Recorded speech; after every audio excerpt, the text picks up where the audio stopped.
Global online Kannada. Friends, ನಿಮಗೆಲ್ಲ ಗೊತ್ತಿರೋ ಹಾಗೆ GPSTR 2022 government primary school teacher recruitment 6 to 8ಗಾಗಿ ಎಕ್ಸಾಮನ್ನು ಮೇ ತಿಂಗಳಲ್ಲಿ ನಡೆಸಲಾಗ್ತಾ ಇದೆ.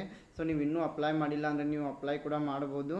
ಸೊ ಈ ಒಂದು ವಿಡಿಯೋದಲ್ಲಿ ನಾವು ಕಂಪ್ಯೂಟರ್ ನಾಲೆಜ್ ಬಗ್ಗೆ ಕೆಲವೊಂದು ಪ್ರಶ್ನೆಗಳನ್ನು ಡಿಸ್ಕಸ್ ಮಾಡ್ತಾ ಇದ್ದೀವಿ ಜನರಲ್ ಪೇಪರ್ 1 ಸಲುವಾಗಿ. ಸೊ ನೀವೇನಾದರೂ ಜನರಲ್ ಪೇಪರ್ 1 ಬಗ್ಗೆ ಹೆಚ್ಚಿನ ಮಾಹಿತಿಗಾಗಿ ನಾವು 5 ಮಾಕ್ ಟೆಸ್ಟ್ಗಳನ್ನು ನೀಡ್ತಾ ಇದ್ದೀವಿ. 5 ಮಾಕ್ ಟೆಸ್ಟ್ಗಳ ಸೊಲ್ಯೂಷನ್ PDF ಅನ್ನು ನಿಮಗೆ ನೀಡ್ತಾ ಇದ್ದೀವಿ. ಜೊತೆಗೆ 1000ಕ್ಕಿಂತ ಹೆಚ್ಚಿನ ಪ್ರಾಕ್ಟೀಸ್ MCQ ಸೆಟ್ಟನ್ನು ನಿಮ್ಗೆ ನೀಡ್ತಾ ಇದ್ದೀವಿ. ಇಂಗ್ಲೀಷ್ ಮತ್ತು ಕನ್ನಡ 2 ಲ್ಯಾಂಗ್ವೇಜ್ನಲ್ಲಿ ಕೇವಲ 500 ರೂಪಾಯಿಗಳಲ್ಲಿ. ಸೊ ನೀವು ಈ 5 ಮಾಕ್ ಟೆಸ್ಟ್ಗಳನ್ನು ಜಾಯಿನ್ ಆಗಲು ಮತ್ತು 1000+ ಪ್ರಾಕ್ಟೀಸ್ MCQ ಸೆಟ್ಟನ್ನು ಪಡೆಯಲು ಈ ನಂಬರ್ಸ್ಗೆ ನೀವು ಕಾಂಟ್ಯಾಕ್ಟ್ ಮಾಡ್ಬೋದು.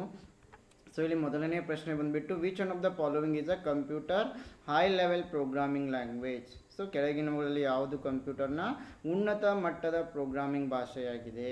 So option A COBOL, option B Pascal, option C basic, option D all of the above. So if you go through the options you will come to know all of these COBOL, Pascal and basic all are high level languages. So ಇವೆಲ್ಲವೂ ಕೂಡ ಏನಾಗಿವೆ? ಉನ್ನತ ಮಟ್ಟದ programming ಲ್ಯಾಂಗ್ವೇಜಸ್ಗಳಾಗಿವೆ. So computer ಇವೆಲ್ಲವೂ ಕೂಡ high level languages ಆಗಿವೆ. So language, computer language ಅಂತಂದರೆ that can be used to create programs. So in computer the language is used to create programs. It is known as the computer language or programming language, and it is a primary interface of a programmer with a computer.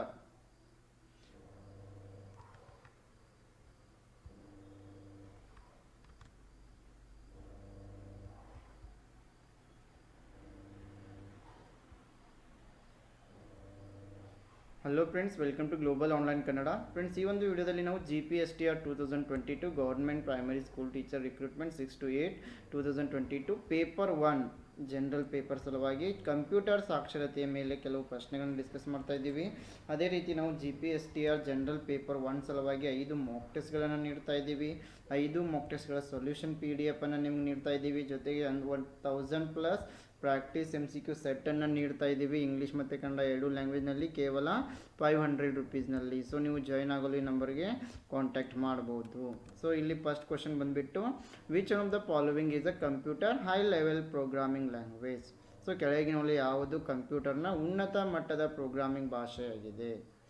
So option A COBOL, option B Pascal, option C basic, option D all of the above. So ನೀವು ಎಲ್ಲ ಆಪ್ಷನ್ಸ್ಗಳನ್ನು ನೋಡಿದರೆ COBOL ಆಗಿರ್ಬೋದು, Pascal ಆಗಿರ್ಬೋದು, basic ಆಗಿರ್ಬೋದು, ಇವೆಲ್ಲವೂ ಕೂಡ ಏನಾಗಿವೆ? High level programming ಲ್ಯಾಂಗ್ವೇಜಸ್ಗಳಾಗಿವೆ. ಎಲ್ಲವೂ ಕೂಡ ಕಂಪ್ಯೂಟರ್ನ ಹೈ ಲೆವೆಲ್ ಪ್ರೋಗ್ರಾಮಿಂಗ್ ಲ್ಯಾಂಗ್ವೇಜ್ ಆಗಿರೋದ್ರಿಂದ ಆಪ್ಷನ್ ಡಿ ಏನಾಗಿದೆ ಇಲ್ಲಿ ಸರಿಯಾದ ಉತ್ತರ ಆಗಿದೆ. ಸೊ ನಿಮಗೆಲ್ಲ ಗೊತ್ತಿರ್ಬೋದು, ಕಂಪ್ಯೂಟರ್ ಲ್ಯಾಂಗ್ವೇಜ್ ಅಂತಂದರೆ language is use to create programs. It is also known as the programming language. And high level programming language uses English words and familiar mathematical symbols. This you have to remember. ಇದನ್ನು ನೆನಪಿಡಬೇಕು. High level programming language English ವರ್ಡ್ಸ್ಗಳನ್ನು ಬಳಕೆ ಮಾಡುತ್ತೆ ಮತ್ತು mathematical ಸಿಂಬಲ್ಸ್ಗಳನ್ನು ಕೂಡ ಬಳಕೆ ಮಾಡ್ತಾ ಇದೆ. And programs coded in a high level programming language has to be converted into machine language before its execution. And some example for high level languages are COBOL, Pascal, Basic, Fortran, Algol, Prolog, Java, Python, Visual Basic, C, C++. All these are high level programming languages. Question number 2 is, third generation computers used. ಮೂರನೇ ತಲೆಮಾರಿನ ಕಂಪ್ಯೂಟರ್ಗಳು dash ಅನ್ನು ಬಳಸ್ತಾ ಇವೆ. Option A VLSI technique, option B transistors, option C vacuum tubes, option D integrated circuits. So here the right answer is option D integrated circuit. ಮೂರನೇ ತಲೆಮಾರಿನ ಕಂಪ್ಯೂಟರ್ಗಳಲ್ಲಿ ನಾವು integrated ಸರ್ಕ್ಯೂಟ್ಗಳನ್ನು ಬಳಕೆ ಮಾಡಿದ್ದೀವಿ. ಸೊ ಇಲ್ಲಿ ಈ ಟೇಬಲನ್ನು ಸ್ವಲ್ಪ ನೀವು ನೆನಪಿನಲ್ಲಿ ಇಡಬೇಕಾಗ್ತದೆ.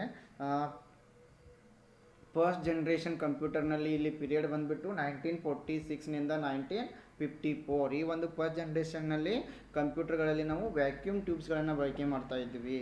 ಅದೇ ರೀತಿ ಸೆಕೆಂಡ್ ಜನ್ರೇಷನ್ಗೆ ಬಂದಾಗ ಇಲ್ಲಿ ಪೀರಿಯಡ್ ಏನಾಗುತ್ತೆ 1955 to 1964. ಈ ಒಂದು ಸೆಕೆಂಡ್ ಜನ್ರೇಷನ್ನಲ್ಲಿ ನಾವು ವ್ಯಾಕ್ಯೂಮ್ ಟ್ಯೂಬ್ಗಳ ಬದಲಾಗಿ ಟ್ರಾನ್ಸಿಸ್ಟರ್ಗಳನ್ನು ಬಳಕೆ ಮಾಡೋಕೆ ಆರಂಭ ಮಾಡಿದ್ವಿ. ಅದೇ ರೀತಿ ಥರ್ಡ್ ಜನ್ರೇಷನ್ ಕಂಪ್ಯೂಟರ್ನಲ್ಲಿ 1964 to 1977. ಸೊ ಈ ಒಂದು ಅವಧಿಯಲ್ಲಿ ನಾವು ಈ ಟ್ರಾನ್ಸಿಸ್ಟರ್ಗಳ ಜಾಗದಲ್ಲಿ ಇಂಟಿಗ್ರೇಟೆಡ್ ಸರ್ಕ್ಯೂಟ್ಗಳನ್ನು ಬಳಸ್ತಾ ಇದ್ದೀವಿ.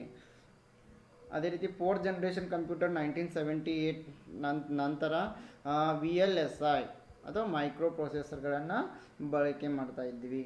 ಸೊ ಫಿಫ್ತ್ ಜನ್ರೇಷನ್ ಅಂತಂದರೆ ಪ್ರೆಸೆಂಟ್ ಜನ್ರೇಷನ್. ಸೊ ಇಲ್ಲಿ ನಾವು ULSI ಅಥವಾ ಬಯೋ ಚಿಪ್ಸ್ಗಳನ್ನು ಬಳಕೆ ಮಾಡ್ತಾ ಇದ್ದೀವಿ. The next question is, which of the following is considered to be the first supercomputer developed in India? ಈ ಕೆಳಗಿನವುಗಳಲ್ಲಿ ಯಾವುದನ್ನು ಭಾರತದಲ್ಲಿ ಅಭಿವೃದ್ಧಿಪಡಿಸಿದ ಮೊದಲ ಸೂಪರ್ ಕಂಪ್ಯೂಟರ್ ಎಂದು ಪರಿಗಣಿಸಲಾಗಿದೆ? ಸೊ ಇಲ್ಲಿ option A Sahasrat, option B Saga 220, option C Param Yuva 2, option D Param 8000. So here the right answer is option D Param 8000 is correct answer. So ಇದು ಭಾರತದಲ್ಲಿ ಅಭಿವೃದ್ಧಿಪಡಿಸಿದ ಮೊದಲ ಸೂಪರ್ ಕಂಪ್ಯೂಟರ್ ಆಗಿದೆ. Yes, Param 8000 is considered to be the first super computer. Param 8000 ಇದು ಒಂದು first super computer ಆಗಿದೆ. ಅದೇ ರೀತಿ Param is a series of super computers developed by CDAC in Pune. Please remember it. Param super computers developed under the leadership of Vijay P. Bhatkar. Question number 4 is, web pages are saved in which of the following format? So web ಪುಟಗಳನ್ನು ಯಾವ ಒಂದು ಸ್ವರೂಪದಲ್ಲಿ ಉಳಿಸಲಾಗ್ತದೆ? Option A HTTP, HTML, DOC, URL. So these web pages are saved in the form of HTML, hyper text markup language. So ಎಲ್ಲ web ಪುಟಗಳನ್ನು HTML ಸ್ವರೂಪದಲ್ಲಿ ಉಳಿಸಲಾಗ್ತಾ ಇದೆ. ಸೊ HTML ಅಂದರೆ it is use to create electronic documents called web pages that are displayed on the world wide web. So ನಾವು ಯಾವಾಗ ನೆಟ್ಟನ್ನು search ಮಾಡ್ತಾ ಇದ್ದೀವಿ, ನಾವೇನು ಸರ್ಚ್ ಮಾಡ್ತೀವಲ್ಲ, ಯಾವಾಗ ಒಂದು ವಿಂಡೋ ಓಪನ್ ಆಗಿ ನಮ್ಗೆ ಇನ್ಫಾರ್ಮೇಷನ್ ಸಿಗ್ತಾ ಇದೆ, ಅದಕ್ಕೆ ನಾವು ವೆಬ್ ಪೇಜ್ ಅಂತ ಕರಿತಾ ಇದ್ದೀವಿ. ಆ್ಯಂಡ್ ಈ ಒಂದು HTML ಅನ್ನು ಡೆವಲಪ್ ಮಾಡಿದವರು ಟಿಮ್ ಬರ್ನರ್ಸ್ ಲೀ 1990ರಲ್ಲಿ. Question number 5, which of the following shortcut keys is use to end a power point presentation? Power point ಪ್ರಸ್ತುತಿಯನ್ನು ಕೊನೆಗೊಳಿಸಲು ಈ ಕೆಳಗಿನ ಯಾವ ಶಾರ್ಟ್ಕಟ್ ಕೀಗಳನ್ನು ಬಳಸಲಾಗ್ತದೆ? Option A comma, option B hyphen, option C ESC, option D tab. So here the right answer is option C ESC. escape button is the right answer. So ESC key, it is used to end the PowerPoint presentation. Yes, PowerPoint ಅನ್ನು PowerPoint presentation ನಾವು ಮುಕ್ತಾಯ ಮಾಡಲು ESC ಕೀಯನ್ನು ಬಳಕೆ ಮಾಡ್ತಾ ಇದ್ದೀವಿ. ಅದೇ ರೀತಿ ಇಲ್ಲಿ ಕೆಲವೊಂದು ಶಾರ್ಟ್ಕಟ್ ಕೀಸ್ಗಳನ್ನು ಕೂಡ ಕೊಟ್ಟಿದ್ದಾರೆ, ನೀವು ನೋಡ್ಕೊಳ್ಬೇಕು. CTRL+N ಅಂತಂದರೆ create a new presentation, CTRL+O open an existing presentation, CTRL+S save the presentation, Alt+F2 or F12 open the save as dialogue box, CTRL+W or CTRL+F4 close the presentation, then Ctrl+Q save and close the presentation, then Ctrl+Z undo, and Ctrl+Y redo, Ctrl+F2 print preview. Question number 6 is, which of the following is not a search engine? ಕೆಳಗಿನವುಗಳಲ್ಲಿ ಯಾವುದು search engine ಅಲ್ಲ? Option A Bing, option B ask, option C Yahoo, option D safari. So ಇಲ್ಲಿ ಈ safari ಎಂಬುದು ಇದು ಒಂದು search engine ಆಗಿಲ್ಲ. So ಇದು ಒಂದು ಬ್ರೌಸರ್ ಆಗಿದೆ. So Safari it is a browser for iOS. So ಈ iOS ಸಿಸ್ಟಮನ್ನು ಆ್ಯಪಲ್ ಫೋನ್ಗಳಲ್ಲಿ ನಾವು ಕಾಣ್ತಾ ಇದ್ದೀವಿ. Question number 7, USB pen drive is which type of storage device? USB pen drive ಇದು ಯಾವ ರೀತಿಯ ಶೇಖರಣಾ ಸಾಧನವಾಗಿದೆ? Option A primary storage, option B secondary storage, option C tertiary, option D none of the above. Yes, here the right answer is option B, it is a secondary storage. USB pen drive ಎಂಬುದು ಒಂದು secondary storage ಆಗಿದೆ. USB ಅಂತಂದರೆ universal serial bus ಅಂತ ಕರಿತಾ ಇದ್ದೀವಿ. And USB, it is a plug and play interface that allows the computer to communicate with external and other devices. Question number 8, which function key is used for opening help? ಸಹಾಯವನ್ನು ತೆರೆಯಲು ಯಾವ function ಕೀಯನ್ನು ನಾವು ಬಳಕೆ ಮಾಡ್ತಾ ಇದ್ದೀವಿ? So option A F1, option B F2, option C F4, option D F3. So for help we are using F1 key. So ಸಹಾಯಕ್ಕಾಗಿ ನಾವು F1 ಕೀಯನ್ನು ಬಳಕೆ ಮಾಡ್ತಾ ಇದ್ದೀವಿ. So F1 it is a function key, it is used for opening help. Function key ಅಂತಂದರೆ function key it is a key on a computer keyboard to perform certain actions. The function keys are arranged on the top of the computer keyboard numbered across from F1 to F2. F1 ದಿಂದ F2 ತನಕ ಎಲ್ಲ ಕೀಗಳನ್ನು ನಾವು function keys ಅಂತ ಕರಿತೀವಿ. ಅದೇ ರೀತಿ functions ಕೀಗಳನ್ನು ಹೆಚ್ಚಾಗಿ ಕಾಂಬಿನೇಷನ್ ಒಂದಿಗೆ ಬಳಕೆ ಮಾಡ್ತೀವಿ. ಉದಾಹರಣೆಗೆ CTR, control key, alt key ಮತ್ತು ಶಿಫ್ಟ್ ಕೀಗಳೊಂದಿಗೆ ಬಳಕೆ ಮಾಡ್ತೀವಿ. Question number 9. The standard internet protocol is ಪ್ರಮಾಣಿತ internet protocol. Option A TCP, option B UDP, option C FTP, option B option D WWW. So here the right answer is option A TCP or IP is the right answer. It is a standard internet protocol. So TCP or IP it stands for transmission control protocol. TCP ಅಂತಂದರೆ transmission control protocol or IP ಅಂತಂದರೆ internet protocol. And the internet protocol part of the standard refers to the addressing of data message packets. And there are also some additional protocols such as UDP, HTTP and FTP. Question number 10. What is the full form of COBOL? COBOL na full form ಏನಾಗಿದೆ? So option A common basic operating language, option B computer basic oriented language, option C computer based operating language, option D common business oriented language. So here the right answer is option D. COBOL stands for common business oriented language. COBOL common business oriented language. So it is developed in the year of 1960 by CODASIL committee. It stands for Conference on Data Systems Languages. Please remember, sometime in this question may arise. CODASYL stands for Conference on Data System Language. Then there are some abbreviations here you have to remember. ASCII stands for American Standard Code for Information Interchange. BIOS stands for Basic Input Output System. COBOL Common Business Oriented Language. DBMS Database Management System. EBCDIC Extended Binary Coded Decimal Interchange Code. HTTP Hypertext Transfer Protocol.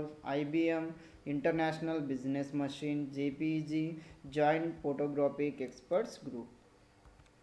Question number 11. What is the full form of PROM? PROM na purna ರೂಪ ಯಾವುದು? Option A primary read only memory, option B programmable read only memory, option C program read output memory, option D program read only memory. So ಇಲ್ಲಿ PROM stands for programmable read only memory. Option B is correct. So PROM ಅಂತಂದರೆ programmable read only memory. So our ROM means read only memory. It is a type of memory that is used in electronics and computers, and ROM is a non-volatile memory. That is, information stored in such a memory is permanent. And there are two types of ROM. One is EEPROM, electrically erasable programmable read only memory. Another one is EEPROM, erasable programmable read only memory. Question number 12. System software acts as a bridge between the hardware and dash software. System software hardware ಮತ್ತು dash ಸಾಫ್ಟ್ವೇರ್ಗಳ ನಡುವೆ ಸೇತುವೆಯಾಗಿ ಕಾರ್ಯನಿರ್ವಹಿಸ್ತಾ ಇದೆ. Option A management software, option B processing software, option C utility software, option D application software. So this system software is acting as a bridge between hardware and application software. So remember, option D is the right answer. So an application or application program, it is a software program that runs on your computer. Question number 13. Python is a dash low level language, high level language, machine language, assembly language. So Python ಎಂಬುದು ಒಂದು high level language ಆಗಿದೆ. So Python, it is a high level language. It allows programming in object oriented and procedural paradigm. The language was created by G.V. Rossum. It was first released in the year of 1991. The next question is MS Office, Photoshop and Animagic are examples of. Option A device driver, option B application software, option C system software, option D operating system. So MS Office ಆಗಿರ್ಬೋದು, Photoshop ಮತ್ತು ಅನಿಮ್ಯಾಜಿಕ್ ಯಾವುದಕ್ಕೆ ಉದಾಹರಣೆಗಳಾಗಿವೆ. So ಇವು ಎಲ್ಲವೂ application ಸಾಫ್ಟ್ವೇರ್ಗಳಿಗೆ ಉದಾಹರಣೆಗಳಾಗಿವೆ. So MS Office, Photoshop, Animagic are examples of application software. MS Office, it is a software bundle provided by Microsoft. It includes software like MS Word, MS Excel, PowerPoint, MS Outlook, MS Access, MS OneNote, etc. Question number 15. Who is the father of personal computer? Personal computer na pitamaha yaru? Option A Charles Babbage, Seymour Cray, Henry Edward Robert, Alan Turing. So Alan Turing. So the right answer is H.E. Robert. So H.E. Robert is considered as the father of personal computer. Okay friends, this is about today's session, and if you want to join for GPSTR general paper mock test series, here you will get 5 mock tests with solution PDF. You will get 1000 plus MCQs, practice MCQ set in English and Kannada only at rupees 500. If you want to join, you can contact these numbers. I wish all the best to all. Thank you.